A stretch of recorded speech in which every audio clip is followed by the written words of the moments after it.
Heroes, Chapter 8. Arthur Riviere is slumped against the back brick building at the entrance of P Alley, and I know instantly that he is drunk. The streetlight catches his open mouth, and the dribbles of saliva on his lips and chin. Almost midnight, and 3rd Street deserted. Restless in the tenement, I decided to walk the streets, telling myself that it was possible for Larry DeSalle to show up in Frenchtown at night as well as during the day. Arthur Riviere blinks as he sees me approaching. "You okay?" I ask, even though I know he is not okay. He regards me with bloodshot eyes, his lips turned downwards like the masked tragedy high above the stage at the Plymouth. "Nobody talks about the war," he mutters, trying to focus his eyes, and finally finding the focus. And now his eyes drill into mine, the bleariness gone. "You talk about GI Bills, and going to college, and getting married, joining the cops or the firemen, but you don't talk about the war." I place my arm around his shoulder to support him as his body threatens to slide down the wall. Ridiculous gesture, because he outweighs me by at least 50 pounds. He lifts his head to the night. "I want to talk about my war," he cries, "and your war too, Francis. Everybody's war.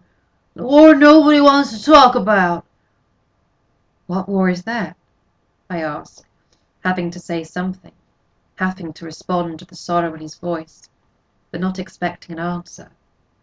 "The scared war," he says, closing his eyes. "God, but I was scared, Francis. I messed my pants. One day, running across an open field, so scared I shit my pants. Bullets at my feet and everything let go." Opening his eyes, he asks, "Weren't you scared?"